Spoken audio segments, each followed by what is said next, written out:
latency. Bots are best dogfighters. So anyway, we've got a match. We've got Mega Salt. We've got Liobuster and sporefreak on the left-hand side versus Teen Angst, Frexion, and k4rs over on the right-hand side in the Carbon team. So, Liobuster and sporefreak going Bomber Hog. This is a very damage-oriented playstyle versus Frexion and k4rs. Frexion still in that striker. k4rs switching to Osprey. k4rs, if he's not careful here, may actually get killed by the neutrals. Okay, working that Q heal.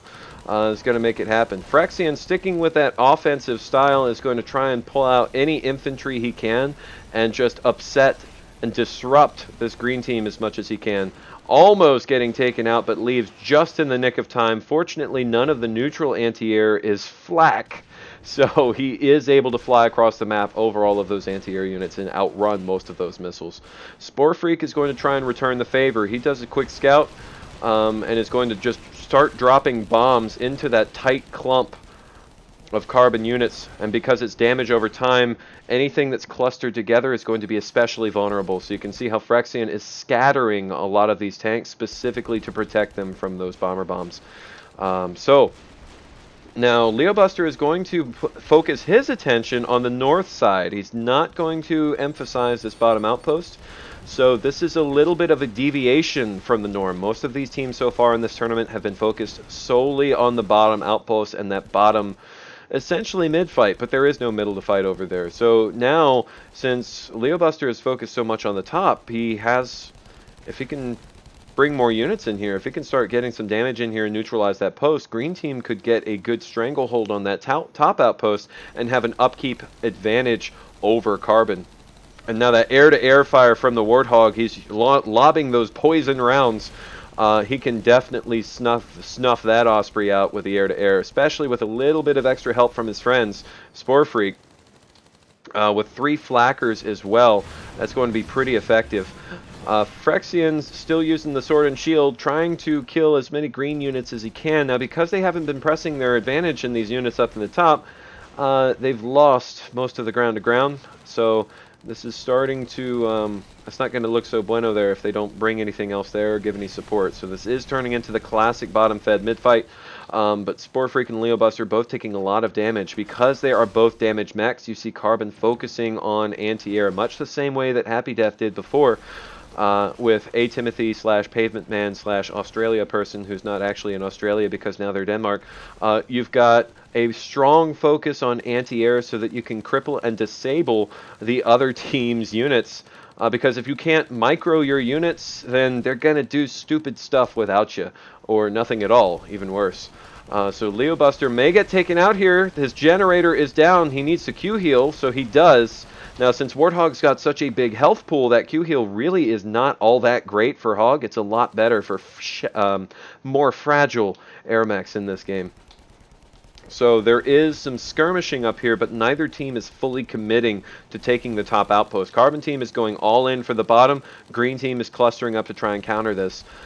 Neither team really has any ability to push here. So they're going to be setting up some artillery, maybe some buckies, and just kind of put some damage in over time. But ultimately, this is going to be a stalemate. And if either team moves down there, they're going to throw the game. So this is where their attention should be.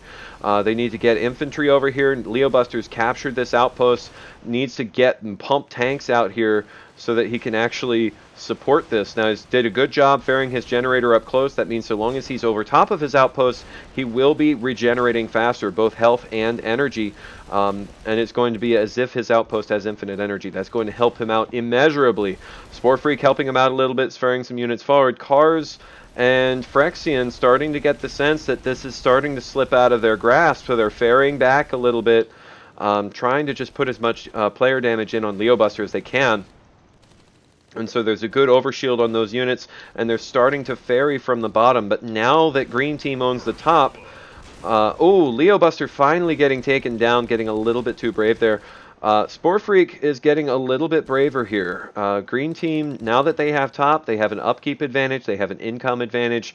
They can be a little bit more aggressive. They can afford to lose some units. And because these carbon things are clustered up, sporefreak is going to continue to drop his bomber bombs and just rapidly do that damage over time with that napalm. So Leo creeping forward with his generator, wants to do a little more damage with his hog. Really, if he dropped a couple more generators and was even more aggressive with it, he might be able to just tank this right to the face, so long as there's no airmechs present to stop it. Frexion is trying to micro, but he is not an Osprey. This is not his job. This is not what Striker is good at. Striker's kind of a jack of all trades. It's not particularly good at anything, but it's commonly taken to be decent at air-to-air, which Liobuster is making sure to stick on the ground. Sporefreak is still, slowly but surely, able to muscle his way forward in the bottom now that Carbon Team is distracted on the top. So this is a two-front war. Sporefreak on the bottom, Liobuster in the top, both trying to press in as much as they can. Liobuster, not with as many tanks, but more with his hog. Being able to build generators is going to find that his hog itself is his best cannon. Now, generators are easy to take care of if there is a player around. Generators are generally very fragile. They also do splash damage to friendly units when they get killed. So if someone is trying to stack generators, all you have to do is drop a couple bombs on them, or drop any tanks or something behind, or just drop with your mech and try and snipe one of those generators. The others should be taken down, if only due to blast damage. So generators, pretty good, but not the end-all be-all. So k4rs, using his right click, able to keep most of these units topped off despite the continuous bomber harassment. Looks like Frexion going to get taken down. So Sporefreak does say no, and they're starting this creep forward. These healing units are able to neutralize most of these heavy mines. Sporefreak, if he continues to drop more tanks in front, is going to find that the healing units can top stuff off, and he can just take the damage tanks, shuffle those backwards. This is pretty good micro-control right here, where he's able to take those damaged units and keep them alive, because the damage output that each tank supplies does not change as it gets damaged. So if you can ferry your damaged units behind your line, ultimately you're going to be able to do a lot more damage overall. And he's getting close enough to the point where he's going to be able to just Y-push right in. Sorry, R-push right in. No one uses Y anymore. But meanwhile, Liobuster's got a pretty solid army up top, and he would be free to just press right through into the top outpost. So when green team moves, they're going to move together. Carbon team, realizing this frustration, they're trying to drop brutes and jumpers behind, but Frexion may get taken out. Warthog, pretty good mech, is going to do some air to ground, but because k4rs is here, he can heal Frexion. So Frexion able to continue putting damage in, but there weren't enough infantry, so one of that jumper did go down. These brutes are holding on to the post, and hopefully k4rs is coming back with some infantry, or he's going to have a bad time here. Frexion able to kill Liobuster. There's no more Warthog to defend from this, so Carbon is able to lock down this post. So they were losing the fight in the middle, and they open up a new front, and now they just need to dump units out and hold on to this for dear life. And they should be able to work pretty well.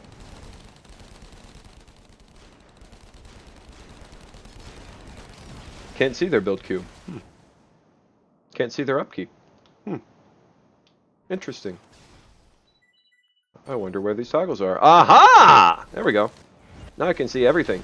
Alright, for future reference, the V key. Let's make this instructional. Carbon then backcapping, taking out that one, but green team sensing that they need to move or they've lost, pressing in the top, not pressing in the bottom just yet. Sporefreak needs to get these moving, instead opting to ferry backwards so he can retake his own post because they still have metal. Liobuster not bringing a generator, running real low on health, might get taken out by those flackers, but recognizes, sees his health bar because I can't, and gets himself healed. So he does have radar guardians. That is an unusual choice for a Warthog, but that basically means on a map this tiny, he sees everything. The whole mini-map is open to him. So Carbon team not pressing the issue. There's no defenses at the green team fort. They could drop one Dillo and start putting in some damage. Frexion hopefully realizes that, and is going to put a couple units into offense here, because if they're not careful, they can definitely start to see this game slip away from their fingers. So green team was definitely in a strong, advantageous position, but Carbon team is wrestling this back with some good maneuvering of their units and opening up multiple fronts.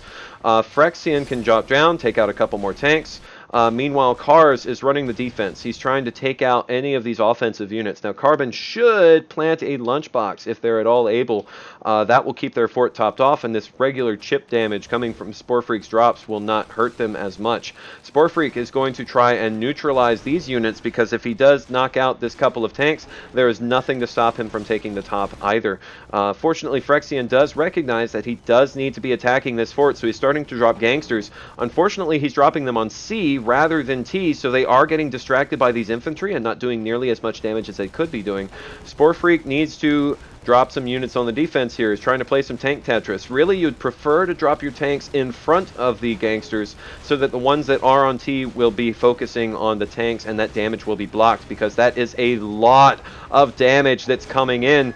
And since they've lost that front base, they find that their upkeep is pretty tragic. It's only 62 is all they can build, so they're kind of stuck. Green team can't build any more units, whereas Carbon is comfortable pumping out more and more units left and right. So they're pushing in with gangsters. They're trying to get a good angle on the top post and trying to press in anywhere they can. Meanwhile, this army at bottom, they can't really push in, so that's just another stalemate situation. So Frexion is going to have to flex this muscle, but Sporefreak finally getting enough tanks back to the fort is going to try and put this post down, because if Green Team can retake this, and they do have a lunchbox, they are healing the fort, they got an overshield back. If Green Team can neutralize this outpost, they can swing this game right back into their favor, because top is still neutral, and then if this forward gets taken, then Green Team has that positional advantage once again. The upkeeps are about even, so this is a pretty close match so far. Frexion falling back, realizing that there's an offensive coming from green right now, can't afford to lose this close outpost, so doing as much damage as he can to these units. But those two ratchets, he needs to focus on those first, because they're actively healing the tank that he's trying to take down, so he needs to blow up the other ratchet. Meanwhile, the hog is putting so much damage into his outpost, but these are brutes that are logged into the outpost, so he's going to have a really hard time neutralizing the outpost. Top outpost is neutral, so Liobuster, originally going there, is unable to heal at that outpost, has to change course, so Frexion is able to take him out. Frexion now has an open opportunity to try and deal with these units and reinforce his close outpost. k4rs, meanwhile, has not lost his confrontation with Sporefreak. Sporefreak trying to put in the damage over time, getting that napalm, but k4rs has the right-click heal cursor, just constantly keeping these tanks topped up. So Sporefreak has not been able to kill that yet, but he also hasn't lost it yet. That's important to note. So there is a lot of anti-air focus here.